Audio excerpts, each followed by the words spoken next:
এই আয়াতের ব্যাখ্যাটা আরো সুন্দর করে জানালেন। আপনি তো মনে করবেন আল্লাহ বলেছেন হাতের অগ্রভাগের কথা, অথচ আমাদের জামানার বড় বড় মুফাসসিরিনে কেরাম, আমাদের পূর্বে জামানার বড় বড় মুফাসসিরিনে কেরাম এই আয়াতের ব্যাখ্যা করেছেন। আল্লাহ তাআলা মানুষদের হাতে যেই সেন্সর দিয়েছেন, মানুষদের হাতের যে রেখা দিয়েছেন, আল্লাহ চ্যালেঞ্জ করেছেন হাসরের ময়দানে মানুষদেরকে তুলবেন, একটা রেখাও মিসিং হবে না। সুবহানাল্লাহ, আল্লাহ তাআলা তুলবেন স্বয়ংসম্পূর্ণভাবে ঘোষণা করেছেন। মুফাসসিরিনে কেরাম বলেন এখানে স্পষ্ট বলা হয়েছে হাতের রেখাগুলিকে আল্লাহ তাআলা এমন ভাবে তুলবেন, একটা যেইভাবে আরেকটার সঙ্গে লাগে না ঠিক তেমন ভাবে অক্ষত অবস্থায় তুলবেন। সুবহানাল্লাহ বলেন। আপনাদেরকে একটা প্রশ্ন করি, আমি দ্য ইনডিউরিং লিগ্যাসি অফ মুসলিম সিভিলাইজেশনের উপরে আলোচনা বেশি করি। আমি কেন বলি? বিজ্ঞান যত উন্নত হয়েছে, কোরআনের কাছে ভিক্ষার থলি নিয়ে দাঁড়িয়ে যাচ্ছে। আরেকটা উদাহরণ দেই, আপনারা সবাই অসুস্থ হলে হসপিটালে যান কি যান না? কে কে হসপিটালে যান না? হাত তোলেন। এই যে 2-3 জন উঠাইছে, এরা হসপিটালে যায় না, আসলে বুঝে নাই। এবার আসেন, আমাদের এখানে অনেক শিক্ষিত যুবক ভাই আছেন, আমি ওনাদের কাছে প্রশ্ন করব। এই যে আপনি অসুস্থ হলে হসপিটালে যান, একটা তথ্য দিয়ে যায়, আমি জানি না এরকম তথ্য আপনাদেরকে অন্য উলামায়ে কেরাম দিয়েছে কিনা, তথ্য দিয়ে যায় the enduring legacy of Muslim civilization, খুলে দেখবেন। আমার আলোচনার মূল সিস্টেমটা থাকে সিভিলাইজেশন সম্পর্কে, আপনার সভ্যতা সম্পর্কে জানানো। যুবক ভাইদেরকে যদি আমি প্রশ্ন করি যে আধুনিক চিকিৎসা বিজ্ঞান কোথা থেকে আসছে, দুনিয়াতে চিকিৎসা বিজ্ঞানের উন্নতি কোথা থেকে আসলো, যুবক ভাইরা অধিকাংশ মানুষ জবাব দিবেন হুজুর এটা ল্যাটিন ভাষা, ল্যাটিনরা এসে দুনিয়াতে আধুনিক চিকিৎসা বিজ্ঞান দিয়েছেন।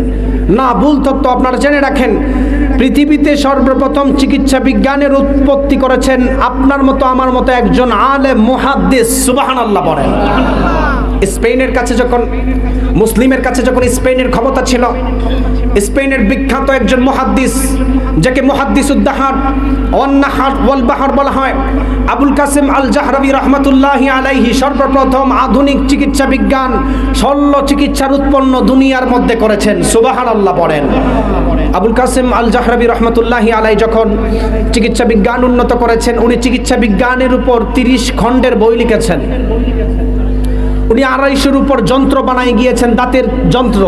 আপনি জানলে অবাক হবেন, এখনো পর্যন্ত আমাদের দেশের ডক্টর সাহেবরা ইউরোপ আমেরিকাতে এমবিবিএস, এফসিপিএস, এফআরসিএস এর ডক্টরেট আনে। আবুল কাসেম আল জাহরাবি রহমতুল্লাহ আলাইহির তথ্য অনুযায়ী ডক্টরেট আনা লাগে। সুবহানাল্লাহ বলেন। আমি কেন এই কথা বলতেছি আপনি বলবেন হুজুর এই কথা বলার কারণ কি? একটু মন দিয়ে শোনেন। আবুল কাসেম আল জাহরাবি রহমতুল্লাহ আলাইহি মুসলিম মুফাসসির মুহাদ্দিস যখন চিকিৎসা দেওয়া শুরু করেন, মানুষ যেত ওনার কাছে, উনি বিসমিল্লাহ দিয়ে প্রেসক্রিপশন দিতেন। কি দিয়ে দিতেন? আরো জোরে বলেন, আরো জোরে বলেন, বিসমিল্লাহ। মুসলিম সভ্যতা ধ্বংস হওয়ার পরে, ল্যাটিনরা আসার পরে এটাকে চেঞ্জ করে দিয়েছেন। মুসলিম সভ্যতা ধ্বংস হওয়ার পরে ল্যাটিনরা প্রেসক্রিপশনের মধ্যে বিসমিল্লাহকে বাদ দিয়ে আরএক্স কে ঢুকায় দিয়েছেন। আরএক্স এর অন্যতম একটা মিনিং হচ্ছে, আপনারা হসপিটালে যাওয়ার পরে দেখবেন কারোর যদি মাথা ব্যথা হয় মাথা ব্যথার ঔষধ দেয়, কারোর যদি কোমর ব্যথা হয় কোমর ব্যথার ঔষধ দেয়। আপনি তাকায় দেখবেন প্রেসক্রিপশনের একটা কর্নারে আরএক্স লেখা থাকে। কোনোদিন কি জিজ্ঞেস করছেন যে স্যার আরএক্স কোন ওষুধ? জিজ্ঞেস করছেন কোনোদিন? জিজ্ঞেস করেন নাই। আপনি সচেতন না, আমি সচেতন না। আরএক্স এর অন্যতম একটা মিনিং হচ্ছে, গুগলে সার্চ করে দেখবেন, ওই জমানার মিশরীয় গ্রিক দেবীকে অনুসরণ করা, তাকে স্মরণ করা। তাদের একটা আকীদা ছিল, ওই জমানার মিশরীয় গ্রিক দেবীকে যারা বছরে একবার অনুসরণ করবে, মনে করবে, তার কাছে যাবে, তার আর কোনোদিন অসুস্থতা হবে না। নাউজুবিল্লাহ বলেন। সুস্থতা দেওয়ার মালিক কে? অসুস্থতা দেওয়ার মালিক কে?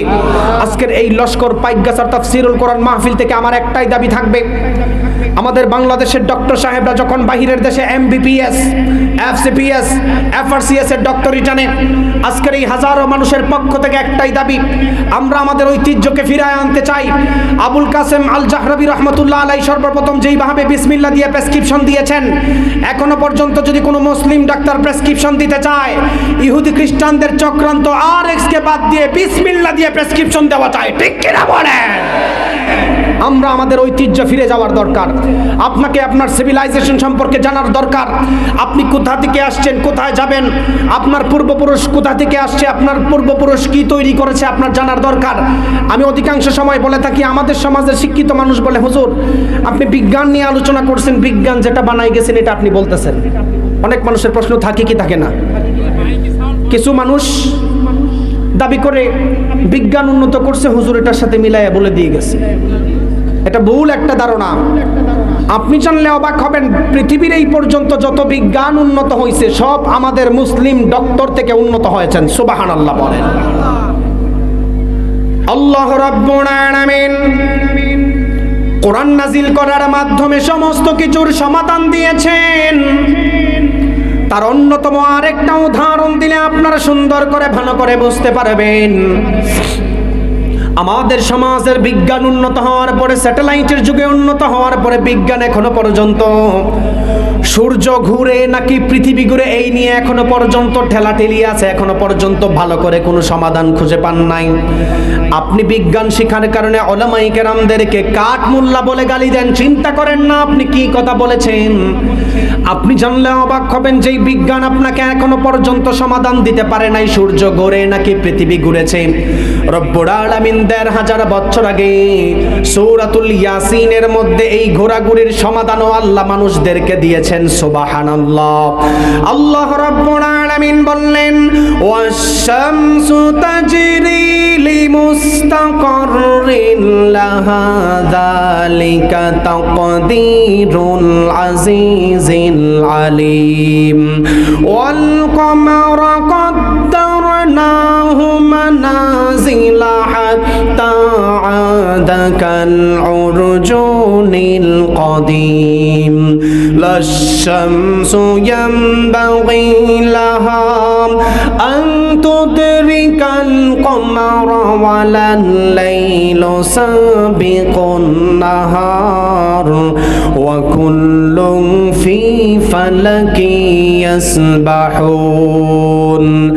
আল্লাহ রাব্বুল আলামিন এই আয়াতের মধ্যে দুনিয়ার মানুষদেরকে জানালেন, আপনি তো মিয়া সূর্য ঘুরে নাকি পৃথিবী ঘুরে সমাধান এখনো খুঁজে পান নাই, অথচ রব্বুল আলামিন ১৫০০ বছর আগে বিজ্ঞানময় সূরাতুল ইয়াসিনের মধ্যে আল্লাহ তাআলা মানুষদেরকে জানালো চন্দ্রকে চলার জন্য আল্লাহ আলাদা রাস্তা দিয়েছেন, সূর্যকে চলার জন্য আল্লাহ আলাদা রাস্তা দিয়েছেন। সূর্য কখনো চন্দ্রের রাস্তায় চলাফেরা করতে পারে না, চন্দ্র কখনো সূর্যের রাস্তায় চলাফেরা করতে পারে না। রাত যেমন দিনের উপর কায়েম হতে পারে না, দিন তেমন রাতের উপর কায়েম হতে পারে না। আল্লাহ বললেন, ওয়া কুল্লুম ফি ফালাকি ইয়াসবাহুন, সমস্ত কিছু তার আপন আপন গতিপথে চলাফেরা করে। সুবহানাল্লাহ। সমস্ত কিছু তার আপন গতিপথে চলাফেরা করে। এবার আসেন, there is no contradiction between the Holy Book Quran and science. তাফসীরে ইলমির আলোকে কোরআনের সাথে বিজ্ঞানের কোনো দ্বন্দ্ব নেই। এবার আসেন, এজাজে ইলমির আলোকে নবীর হাদিসের সঙ্গেও বিজ্ঞানের কোনো দ্বন্দ্ব নাই। সুবহানাল্লাহ বলেন। অনেকে ভাবে যে আমি বিজ্ঞান শিখছি, হয়তো হুজুররা কি জানে, তো শুনে যান হুজুররা কি জানে, ভালো করে শুনেন। রাসূলের হাদিসের সঙ্গে আধুনিক বিজ্ঞান স্যাটেলাইটের কোনো দ্বন্দ্ব নেই। একটা উদাহরণ দেই, কোরআন থেকে দলিল পেলেন সূর্য ঘুরে নাকি পৃথিবী ঘুরে, সব তার আলাদা আলাদা রাস্তায় চলে। রাসূলের হাদিস থেকে আমাদের প্রমাণ নেওয়ার দরকার আছে না নাই? বিশ্ব নবী সাল্লাল্লাহু আলাইহি ওয়াসাল্লাম আবু যর রাদিয়াল্লাহু তাআলা আনহুকে প্রশ্ন করলেন, ও আবু যর, সূর্য প্রত্যেক দিন পূর্ব দিক থেকে ঘুরে গিয়ে পশ্চিম দিকে কই যায়? আবু যর রাদিয়াল্লাহু তাআলা আনহু আমার নবীকে বলল, গো আল্লাহর নবী, সূর্য প্রত্যেক দিন পূর্ব দিক থেকে ঘুরে গিয়ে কই যায় আমি জানি না, আল্লাহ এবং আপনি ভালো জানেন। আমার নবী আবু যরকে বলল, আবু যর, সূর্য প্রত্যেক দিন পূর্ব দিক থেকে ঘুরে গিয়ে পশ্চিম দিকে আল্লাহর কুদরতি পায়ের মধ্যে সেজদা করে বসে থাকে। আল্লাহর কুদরতি পায়ে সেজদা করে শুধু ক্ষান্ত হয় না, আমার আল্লাহকে বললেন, ওগো আল্লাহ, আপনি আমাকে অনুমতি দেন, আবার ঘুরে গিয়ে আমি পূর্ব দিকে উদিত হতে চাই। ও আবু যর, সায়াতি আলান নাসি জামান, এমন একটা জামানার মধ্যে মানুষগুলো উপনীত হবে যেই জামানার মধ্যে সূর্য আর ঘোরার অনুমতি পাবে না। কিয়ামত হওয়ার আগে সূর্য পশ্চিম দিকে উদিত হবে। এই হাদিস থেকে বোঝা যায় সূর্য তার আলাদা রাস্তা দিয়ে চলাফেরা করে। সুবহানাল্লাহ। এক নাম্বার, ওয়া কুল্লুম ফি ফালাকি ইয়াসবাহুন, নবীর হাদিস থেকে বোঝা যায় সূর্য পূর্ব দিক থেকে ঘুরে গিয়ে কই যায়? আল্লাহর কুদরতি পায়ে সাজদা করে। এবার আসেন আপনাদের শরীর দিয়ে আর একটা উদাহরণ দিই। আমি ইউনিভার্সিটিতে থিসিস করতে গিয়ে আল খালিক ওয়া ইলমুল কাউনিয়াতের উপর থিসিস করেছি, স্রষ্টা ও সৃষ্টি তত্ত্বের উপর। মানবদেহের উপর যখন আমি লিখতে যাই, আমি তখন একটা নতুন তত্ত্ব খুঁজে পাইছি, আপনারা জানলে অবাক হবেন। বিজ্ঞান 1900 সালে দাবি করেছেন মানুষ মারা যাওয়ার পরে কবরে রাখলে তাদের হাড্ডি মাংস পচে যায়। বিজ্ঞানের দাবি হচ্ছে কোনো সময় মানুষের হাড্ডি মাংস শরীরের যে কোনো জায়গায় লোহা কিংবা পাথরও হতে পারে। প্যারিটাইজ ফসিল নামে যেটার তথ্য দিয়েছেন বিজ্ঞান। আমি থিসিস লিখতে গিয়ে এটা খুঁজে দেখলাম। কেন বলি? বিজ্ঞান যত উন্নত আর বিকশিত হচ্ছে, কোরআনের কাছে ভিক্ষার থলি নিয়ে দাঁড়িয়ে যাচ্ছে। তার অন্যতম কারণ হচ্ছে প্যারিটাইজ ফসিল। আল্লাহ রাব্বুল আলামিন ১৫০০ বছর আগে কোরআনুল কারীমের সূরাতুল বনী ইসরাঈলের মধ্যে বলেন, কুল কুনু হিজারাতান আও হাদিদা। নবী হে, আপনি আপনার উম্মতদেরকে বলেন, কাফের মুশরিকদেরকে বলেন, মানুষ মারা যাওয়ার পরে কবরে রাখার পরে তাদের হাড্ডি মাংস যদি পচেও যায়, পাথর কিংবা লোহাও হয়, আমি তাকে তোলার সক্ষমতা রাখি। সুবহানাল্লাহ পড়েন। প্যারিটাইজ ফসিল দাবি করছেন 1900 সালে দাবি করছেন মানুষ মরে গেলে হাড্ডি মাংস পাথর হতে পারে, লোহাও হতে পারে। আল্লাহ ১৫০০ বছর আগে সূরাতুল বনী ইসরাঈলের 50 নম্বর আয়াতে তুলে ধরছেন। সুবহানাল্লাহ পড়েন। কেন বলি আধুনিক বিজ্ঞানের সঙ্গে কোরআনের কোনো দ্বন্দ্ব নাই? আপনাদেরকে আরেকটা উদাহরণ দিলে আপনারা ভালো করে বুঝতে পারবেন। বিজ্ঞান 2006 সালে মানুষদের সামনে দাবি করেছেন স্বাভাবিক অনুযায়ী যদি কোনো মানুষ জিন্দেগি কাটায়, বৃদ্ধ হলে মানুষদের চুল পাকে যায়, বৃদ্ধ হলে মানুষদের চুল পেকে যায়, সাদা হয় কি হয় না? কিছু কিছু মানুষ কথা বলে না, বৃদ্ধ হলে চুল পাকে কি পাকে না? এই যে আমার মুরব্বী চাচার চুল পাকছে, পাকি গেছে।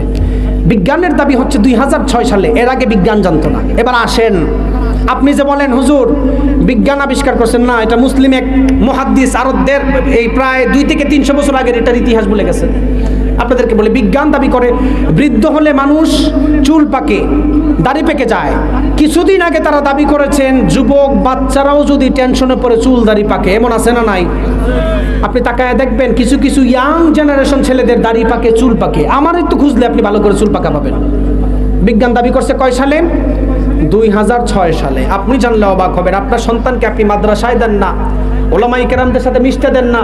আল্লাহ তাআলা ১৫০০ বছর আগে সূরাতুল মুজাম্মিলের 17 নম্বর আয়াতে এই অল্প বয়স মানুষ যে টেনশনে পড়লে চুল পাকে, এটারও তত্ত্ব আল্লাহ দিয়েছেন। সুবহানাল্লাহ পড়েন। আল্লাহ বলেন ফাকাইফা তাত্তাকুনা ইন কাফারতুম ইয়াওমা ইয়াজআলুল উইলদানা শিবা। কিছু কিছু মানুষ হাসরের ময়দানের ভয়াবহতা নিয়ে ঠাট্টা করে। আল্লাহ তাআলা বলেন কোন মানুষ যদি এই ভয়াবহতা দেখতো, নবজাতক শিশুও বৃদ্ধ হয়ে যেত। সুবহানাল্লাহ বলেন। আল্লাহ রাব্বুল আলামিন বললেন দুনিয়ার মানুষ যদি দুনিয়ার মধ্যে কোরআন অবস্থায় জীবন যাপন করে, আল্লাহ তাআলা মানুষদেরকে জান্নাতের মধ্যে তাদেরকে জান্নাত দিবেন। এবার আসেন কোরআন তাফসীর ইলমির আলোকে, এজাজে ইলমির আলোকে সবচাইতে দামি হওয়ার অন্যতম কারণ হলো এই কোরআন আল্লাহ এমন ভাবে নাজিল করেছেন যে এই কোরআনের মধ্যে ভুল ধরার কোনো চান্স নাই। কোনো মানুষ যদি ভুল ধরতে আসে নিজের জিন্দেগির মধ্যেই ভুল খুঁজে পায়, ঠিক কিনা? আপনি ভুল ধরতে আসবেন। দুনিয়ার একটা উদাহরণ দিই। আল্লাহ তাআলা ফেরাউনের কথা 144 সূরার মধ্যে, 114টা সূরার মধ্যে 44 সূরার মধ্যে ফেরাউনের কথা বলছেন। কয়টা সূরাতে? আপনারা বুঝতেছেন না আলোচনা? কয়টা সূরায়? 44 সূরা, 6236টা আয়াতের মধ্যে 532 আয়াতে আল্লাহ ফেরাউনের কথা বলছেন। এর মানে মনে হয় ফেরাউন আল্লাহর ওলি ছিল। কি বলেন? আপনারা চুপ দিকে তো মনে হইতেছে অনেকে ফেরাউনকে ভালোবাসেন। হ্যাঁ, 114টা সূরার মধ্যে 44 সূরায় আল্লাহ ফেরাউনের কথা বলছেন। 532 আয়াত আল্লাহ ফেরাউনের কথা বলছেন। 6236টা আয়াতের মধ্যে 3116 বছর পর ফেরাউনকে খুঁজে পাইছে। কেন বলেন তো? মুফাসসিরিন কেরাম দাবি করেছেন আল্লাহ তাআলা কোরআনুল কারীমের 44 সূরার মধ্যে ফেরাউনের কথা উল্লেখ করার একটাই কারণ। মুফাসসিরিন কেরাম দাবি করেন 6236টা আয়াতের মধ্যে 532 আয়াতের মধ্যে ফেরাউনের কথা তুলে ধরার অন্যতম কারণ হচ্ছে আল্লাহ তাআলা দুনিয়ার মধ্যে 3116 বছর পর ফেরাউনের লাশকে তুলে এটাই প্রমাণ করেছেন, দুনিয়ার মধ্যে কোনো মানুষ যদি রাষ্ট্র চালানোর ক্ষেত্রে ফেরাউনের খাসিয়ত ধরে, ফেরাউনের মতো লাঞ্ছিত তাদেরকে করা হবে। ঠিক কিনা বলেন?